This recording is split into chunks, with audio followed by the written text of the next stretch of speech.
Yan, ganda ng mga halaman ng orchids, oh. Ayan, oh, gaganda ng mga orchids. Daming na-mine sa live ni Mame. Bili na po kayo. Yan, oh.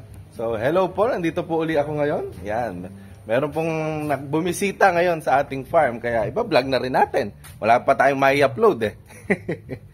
So, ayan, oh. Visit po kayo kung gusto nyo po ng orchids. Yan, kukunin natin yung mic para maganda yung boses natin.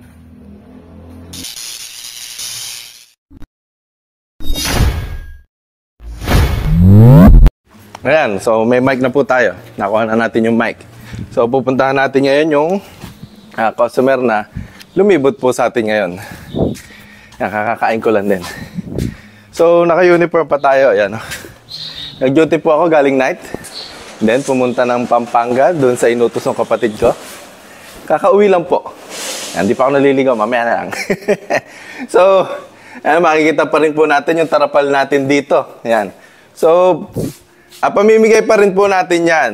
Hindi pa kasi natin nare-reach yung ating 5,000 subscribers. Pero basta ma-reach na yon, mag-i-start na po nating i-raffle. So, nandito na sila. Oh. Yan. Ito po yung farm pa rin natin. Yung pinagaganda ni Mame. Yan.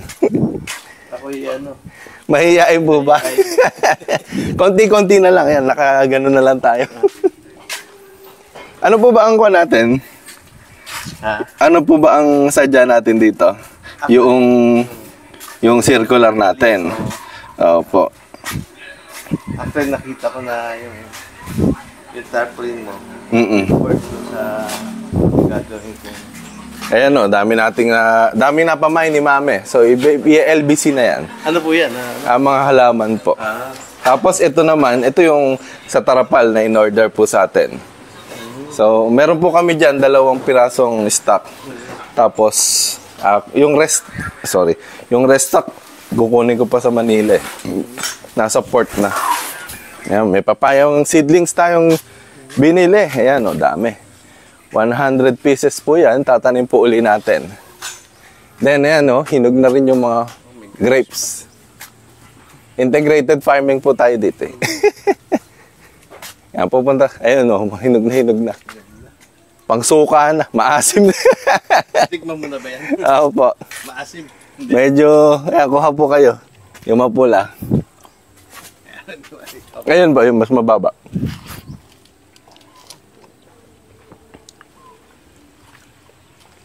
Ayun, ito, hindi masyado maasim to. Nakakain ko. Wag po yan, mga breeder na yun nilalagay ko dyan ngayon eh. Breeder na. Eri po.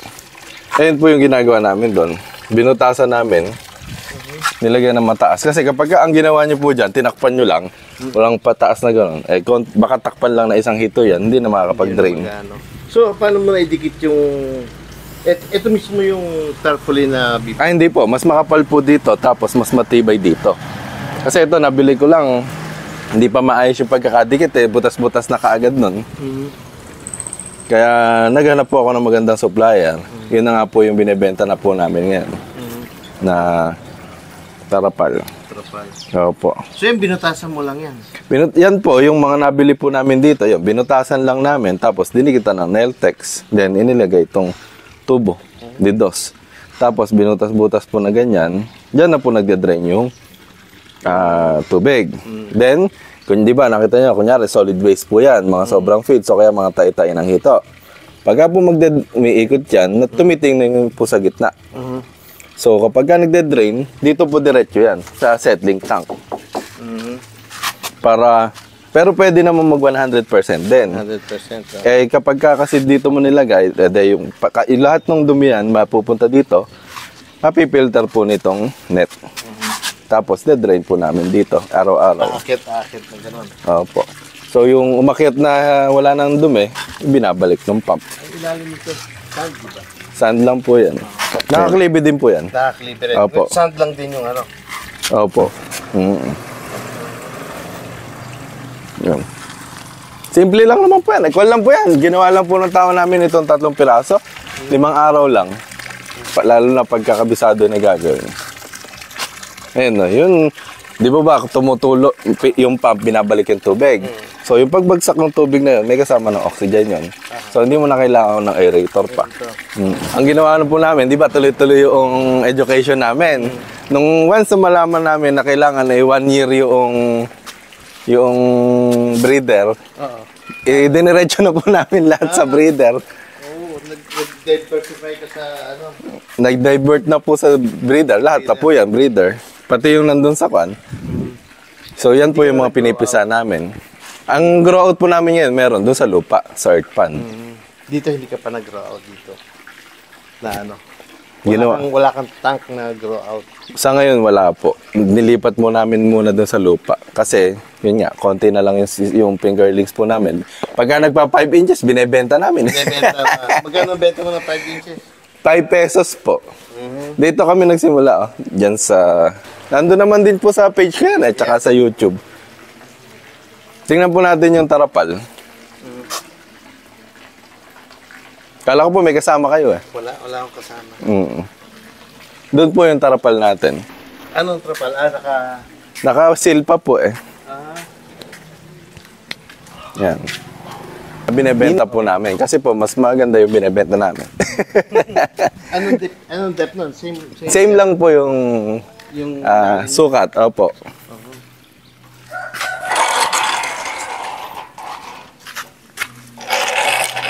Lusutan lang naman po yan. Ayun yung mga manok namin. Kaso pinapalitan ko na ng bibe. Bibi? Bibe na lang. Mas maano? Naku. Mas madaling alagaan ng bibi. Opo. Nilalagyan namin ng vaccine, nilalagyan namin ng bakuna, ng anong tawag doon? Vitamins. Lahat na. Lahat sa... Sipon pa rin ang inaabot. Wala ka. Dalawang piraso po yan. Ayun po yung isa namin, yung maliit.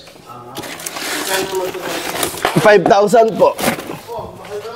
Opo, standalone po yan. Kung yan, anong tawag dito? Hindi mo na kailangan ng frame. May frame na din. Ikaw ang gumawa na nito. In-import mo pa? In-import din po yan. Ganyan po yung quality nung tarapal. Hindi ba tumatalon yung isda mo ron? Minsan po, tumatalon. Kaya bababaan nyo yung tubig dun sa hindi na kayang talonan. Hindi mo na-cover. Hindi na po namin kinocover eh. Maraming trabaho po eh. Yung iba, naglalagay ng net. Ng cover.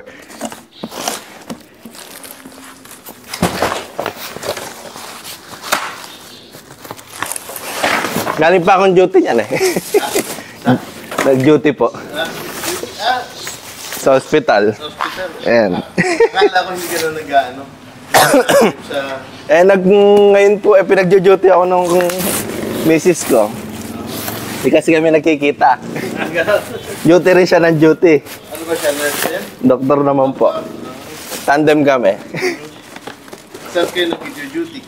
Sa Cabiao po. Masikip yata ito. Yan, okay na po.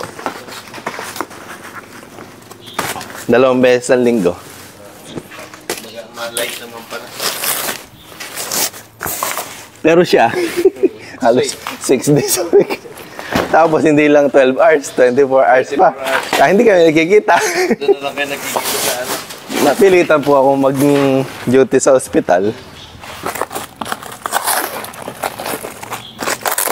Nauubos na nga po mga nurses natin eh. Pumunta sa ano. Sa ibang bansa na. Nagulat niya ako eh. Ganun na pala ako kahirap ang nurses ngayon. Lahat doon sa ano. Nurse. Opo. Eri po yung drain sa gitna. Drain na siya. Opo. Kapasakan nyo na lang. Tapos, yung sinasabi kong gilid. Ayan. Eri po pala. Yan. Ano yan? Yan po yung itsura ng gilid. Meron siya sa gilid na... Na drain din po. Drain. Gilid na nakatayo. Ilalim. Kumbaga dito po sa ilalim. Parang ganito po. Yan. Yan. Meron na siyang set na ganyan. Opo. Tapos may center drain pa siya. Meron din center drain yun. Yung outlet. Opo. Ito, wala.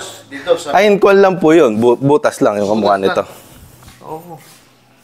Saan ba yung pinakita mo kanina? Saan ba? Hindi ba yun? Finding. Saan ba? Nawala. Ay, ako nga ba? Yan dyan yata. Kanina lang. Yan. 2 piraso na stock ko eh. Pero yung restock ko, dumating na dyan sa port. Hindi ko pa kinukuha. May naiwan. Yung naiwan, nasa kwan pa, barko pa. Ano ba naman kaka? Hindi pa nagsabay. Una po, ang recommended ko po talaga dyan noong una, nung nagsisimula kami, 3,000. 3,000. Kasi kaya po 3,000 hanggang 5,000. Ang problema lang po, nababansot. Nababansot. Hindi po siya kaagad lumalaki. Kasi siyempre nagsisiksikan po. So, tama, makakapagpalaki po kayo ng hito ng ganong karami. Ang problema doon, pagka na-reach na niya yung, kunyari, 8 inches, hindi na siya lalaki ng ganon pakalaki ng inaasahan mo. Kahit mataas wala siyang problema sa stress and everything. Oh, siguro kung flow through yung water, kaya. Pero sa napansin ko, kapag sobrang siksikan, talagang tumitigil yung paglaki nila. Yung 2,000 mo hanggang anong size mo siya napalaki? Tapos suminto. Sabi mo 8 ka. Kwan po. Nung sinimulan po kasi namin yun, talagang matigas sa ulo ko noon. 1 to 2 inches lang ang inalagaan ko. Ang napansin ko po, pagka po pala nag-alaga kayo ng 1 to 2 inches, 1 to 2 months bago siya ma-reach yung 5 inches. Lalo na pagka-container. Pero sa lupa, kapag sa lupa, 1 buwan lang. 1 buwan lang. Actually, marami akong kausap na taga dun, sa Pandi. Sa Pandi po. Talagang mabilis, mababa ang survival sa pan. Gusto kong mawala sa lupa. Sa lupa. Ganun po talaga ang nangyayari Kasi yun nga yung nung nag-hatchery na kami, talagang mababa din talaga. Tingnan natin dito, puro inbred na. Ano po yung mga fingerlings niya, binibili niyo rin po? Ito, bibiling ko itong doon sa mga mga katabi niyo po doon. Galing doon po ako Baka may binibenta kayong breeder, sir. Ang ko, 5 inches na. Opo, mas mabilis po. Ayoko na nung maliliit. Yun din po yung talagang sinasabi ko sa mga kumukuha sa akin. Sabi ko, wag na kayong nag-2 to 3. Ako, naranasan ko na mag 1 to 2. Sobrang tagal. Nag 3 inches pa ako Ang tagal pa rin po. Pero yung mga 5 inches, yung mga, di ba, yung mga dinideliver ko po sa video ko, na-update po ako, may mga pang-harvest na sila ngayon. 3 months lang. May pang-harvest na raw sila. So, yung ito ng Nung container. Huwag ka maglagay ng maliit. Kasi nahahalt po yung paglaki nila. Malaking... meron ka nakahandaan. Opo. Yun lang yung may mga small tanks ka na paglalagyan. Kasi, so ipakikuan mo nga ito. Yung isa. May extra karton naman tayo.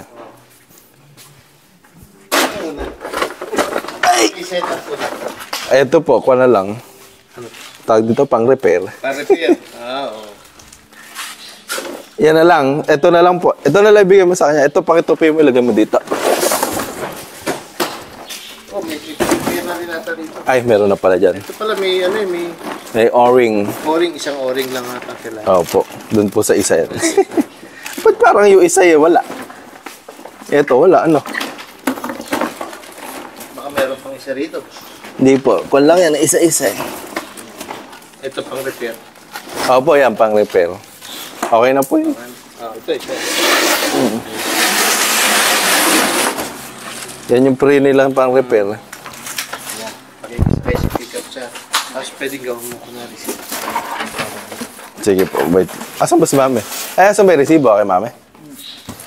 Kuhanin ko lang po. Daily ka ron? Sige po.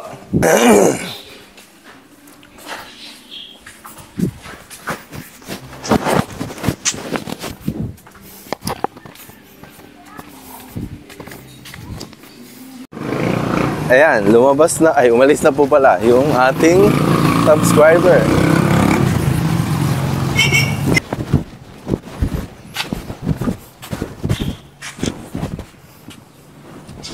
Ayan, so nakabenta po tayo isang tarapal. Trapal! Ayan. So, galing pang Manila si Sir, dinayo po tayo. So, medyo i-blur ko na lang po yung mukha niya kapag kakaya ko. Medyo private si Sir. Hanggang dito na lang po yung ating vlog. Like and subscribe our YouTube channel. And bumili na po kayo ng orchids sa mga misis nyo, sa mga nanay nyo, at sa mga girlfriend ninyo. Ayan. So, Tesho's Orchids Farming. Mura lang po yan. 175 to 200. Okay? Bye-bye. Like and subscribe.